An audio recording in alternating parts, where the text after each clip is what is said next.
when we take about funding, then we sign an agreement with the lender and we end it as a borrower because we are borrowing the funding. Now, it is pertinent to note that when we acting as a borrower, we may be taking a foreign funding or we may be taking a domestic funding. It all depends upon the interest rate structure at this given point of time. And it also depends upon the capability of the treasury team, how competitive is the treasury team, how good is the valuation, and so on, so forth. But there is one thing which we really need to understand is that when we take the money, then many a times the lender is asking about the collateral, and that collateral is sometimes cash, sometimes it is the asset of so and so company, and sometimes the assets are cross border also, which means that a company who is incorporated in United States is taking a funding from a domestic bank, while the asset which is acting as a collateral is based in Malaysia, because the bank who is funding is having a branch in Malaysia also, or having a setup in Malaysia also, and that setup in Malaysia is taking the constructive possession. Please note, constructive possession, not the actual possession of that asset. Now, ladies and gentlemen,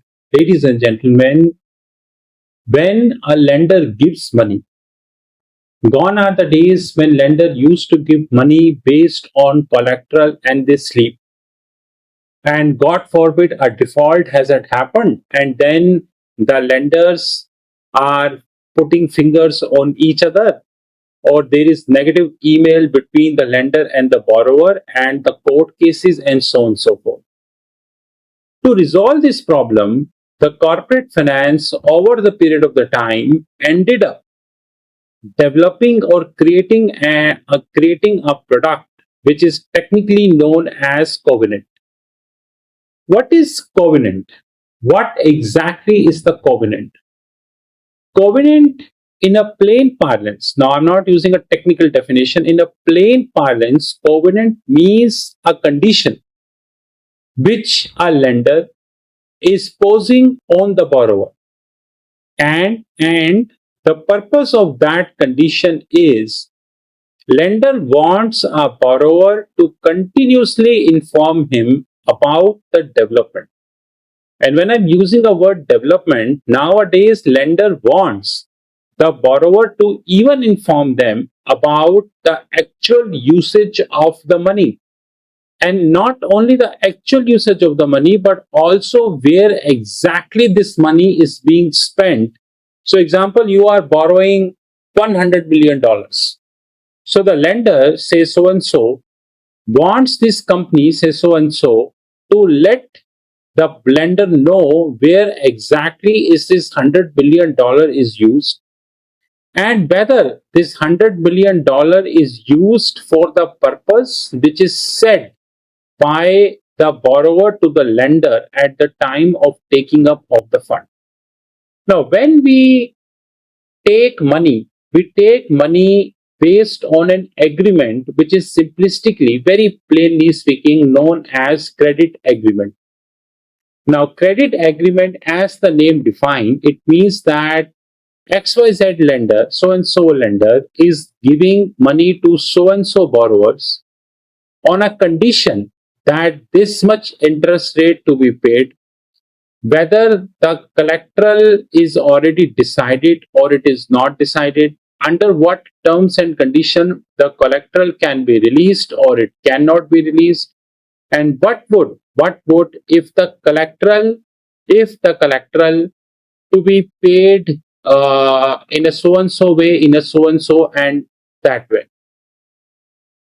There is another way which is called facility letter. Now, there is a hell lot of difference between facility letter and credit agreements. And it is unfortunate that even in my friendship circle, though though there are many who believe that the difference between facility letter and credit agreement is same, or they believe that the facility letter is as same as the credit letter. But I feel that the facility letter is altogether different than a credit letter for the following reasons. Number one, when it comes to a facility letter, the very basic premise is that we are holding a relationship with so and so financial institution. And since we are holding relationship with so and so financial institution, which is on a continuous basis, that is why this facility is granted.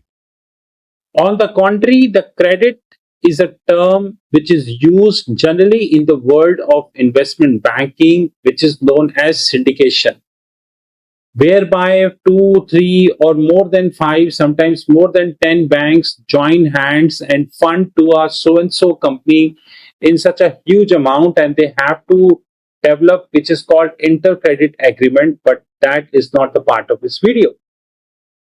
But when it comes to covenant, when it comes to covenant, we really need to understand that covenant means a kind of restraint the lender is putting on you. And that restraint needs to be explained, needs to be answered to the borrower at a right point of time. That restraint is very important. Ladies and gentlemen, covenants generally is of three types. One is called affirmative covenants. Now, affirmative covenants are those covenants which are affirmative. You know, in Hindi we say that affirmative means कि आपको वो मानना है. You are bound to follow this. This is affirmative in nature. So, affirmative means an agreement to do something. Suppose affirmative covenants say that if the sales of the company on a quarter to quarter basis went down by 5%, then it is the moral duty of the company to inform to the lender. Now, this is affirmative in nature, which means that if your sales is falling 5%, on a quarter to quarter basis, it is your moral duty to inform to the lender so that lender gets to know that the sale of the company is falling, and whether the lender is interested to continue to have a relationship with that borrower or not. Now, this is called affirmative covenants. Generally speaking, affirmative covenants are boilerplate clauses. Now, the boilerplate clauses are those clauses which are general in nature. This is called the boilerplate clauses, and of course, this is not the only definition of the boilerplate clause. We'll have a detailed video on this. Ladies and gentlemen, most of the time, affirmative clauses are those clauses or those covenants which are put up to restrain a borrower to stick to what he said at the time of the taking up of the money. So, generally, when a borrower takes the money, they give a very rosy picture about their company, that my company will do this, my company will do this, we'll make this product, we are entering into this financial market, we will make this building, we will set this factory, and so on. But after taking of the money, there are chances of having XYZ, which I don't wanted to mention in the video, but you know what I wanted to say. In this eventuality, the lender ends up losing the money because the money is used at a place where it's not supposed to use. Now, not supposed to use should not be cited as a negative way. Please take a note that. Henceforth, what happens that the lenders, the lenders create a structure which is called affirmative covenants. Now, in a credit agreement, now, first of all, when we are signing a credit agreement, we need to understand that this must not be the only agreement which we are signing. Because credit agreement may have multiple agreements into the picture. Example, let me give you a very simple example. I am of company who is based out India, and I'm taking a funding of $600 billion from Singapore. So and so bank, when I'm using a word dollar means American dollar, not the Singapore dollar. Because in Singapore, when you're using a word dollar, generally people ask you that you're talking about Singapore dollar or American dollar. Although we have Australian dollar also, New Zealand dollar also, Canadian dollar also. So, in the interest of simplicity, it is American dollar, US dollar. So suppose I'm an Indian company, so and so, taking a funding from so and so Singapore bank, and that funding is 600 million US dollar. Now, that funding which I'm taking, 600 million US dollar, I'm using this funding in the expansion of my company in so and so business stream. Now, since I have taken this funding in the dollar term, but the principal currency of my country is INR, it means that the books which I'm going to be closing at the end of the financial year, these books are in INR. On the contrary, I have taken funding in dollar terms.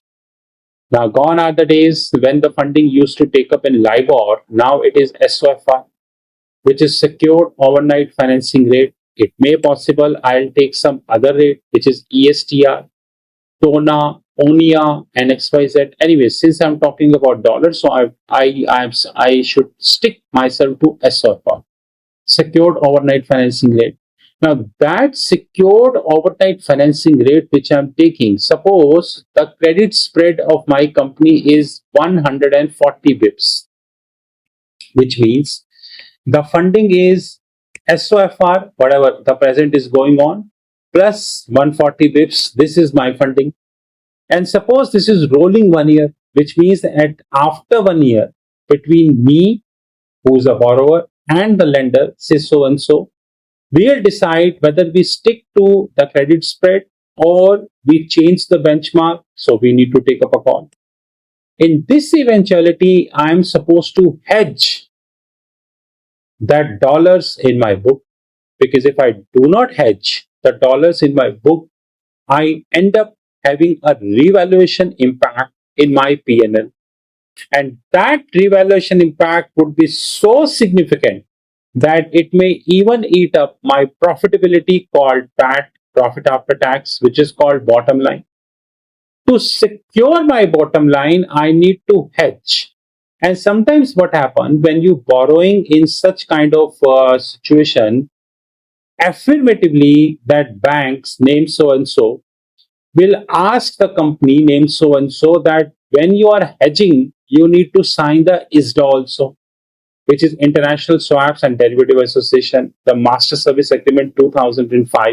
Of course, this video do not talk about the Master Service Agreement. We'll have some separate video.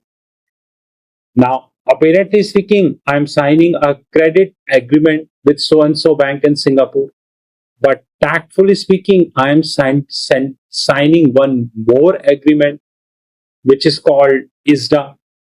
And what would if that so and so bank say you are supposed to place the collateral also with us, because we decline to give you a collateral free funding.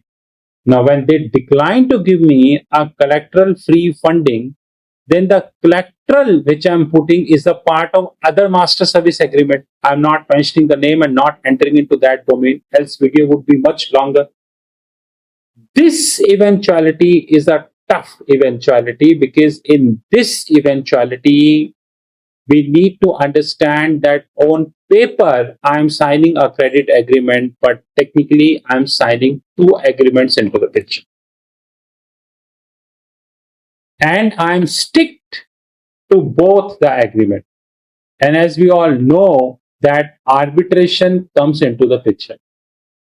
India also having the Arbitration Act 1996, Honorable Supreme Court of India have their landmark judgments in arbitration without entering into the merits of Section 11, Section 12, Section 37, and so on. So, in this eventuality, affirmative covenants look very easy, but we need to answer ourselves whether they are easy or not. Second kind of covenant is called negative covenants. Now, negative covenants is a specialized branch. Negative lien is a specialized branch, which means that even if I make 10 videos on negative lien and negative covenant, negative reverse lien, there is a thing called negative lien. One is called negative reverse lien.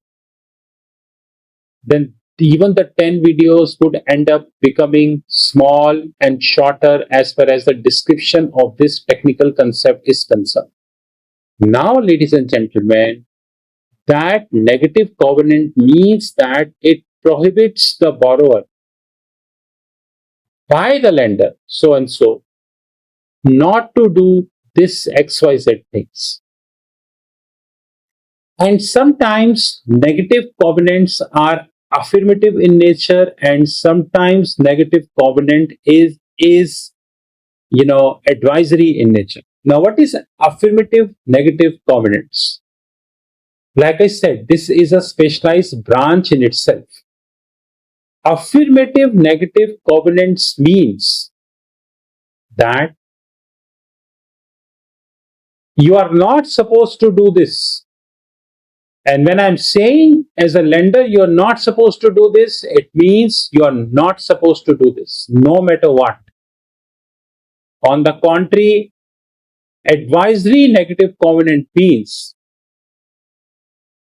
you are not supposed to do this prima facie, but if you feel that this act may increase your revenue, your presence, your geopolitical influence, and so on and so forth, whatever is mentioned in the document, then you may check with us, who are us lenders, and if you feel that what you are doing is a right thing, we'll give you the approval for it. But if you feel what you are doing is not the right thing, we will not give you the approval for that. This is called advisory negative covenant. Third is called the maintenance covenant. Now, maintenance covenant means that on a weekly basis, on a monthly basis, or on a yearly basis, or any other time frame which you are setting, say XYZ, you are supposed to give the MIS to the lender, and that MIS to cover these ratios. Now, please note that the MIS which I'm talking is not comprehensive in nature, number one. And this is not the only class of maintenance covenant. Ladies and gentlemen, very important thing which we need to understand and appreciate, that when we are signing a credit facility agreement, now whether it is a facility agreement or a credit agreement, now I once again repeat that for most of the people both are same, but to me they are not same, absolutely not same. When we are signing a facility letter or a credit agreement, then it is our legal duty to make sure that our funding contract, in a very plain language, should be covenant light. Light means LITE, not LIGHT, because LIGHT means some other thing. That covenant light means that we should have minimum to minimum covenants in our structure. Number one. Number two, even if we are constrained to have this covenant into the picture, we should make sure that this covenant should not impact the potential growth of the company going forward. Or it should not be that for the sake of the funding, I am simply signing like this, whatever you are saying, I'm signing. But later I realized that I sign on the covenant which I myself cannot handle. You know, there is a thing called bankruptcy remote vehicle. Of course, this is not a video for that. We'll have some separate video. Bankruptcy remote vehicle in insolvency legislation. Now, insolvency legislation is a very wide term, and fortunately, it is getting wider. I'm telling you, in the last 7 to 8 years, there is enough coming up in public when it comes to insolvency legislation. Of course, we'll have some separate videos. Similarly, similarly, insolvency legislation has a perfect interplay with a covenant light structure. Perfect interplay with a covenant light structure. That we need to understand. And this is what I mean to say. To cut short, overall covenants are of hundreds of times. Depend upon country to country, the insolvency to insolvency law, and so on and so forth. But broadly speaking, covenant means affirmative covenants, covenant means negative covenants, and maintenance covenants. Once again, they can be hundreds of times. And when I'm signing either a facility letter or a credit agreement, it is my respectful submission to have this credit agreement covenant light. This is my respectful submission. This is Rahul Magan. You have my number. It's really a pleasure speaking with you. But let me tell you, ladies and gentlemen, the world of financial market link with the world of law is really a very difficult job to handle. This is what I can say. But an interesting job to handle, a lot of learnings. Thank you very much and have a great time. But this is not the only video about the covenant. Of course, as the God permit and time permits, we'll have more video. We'll have more video about the covenant.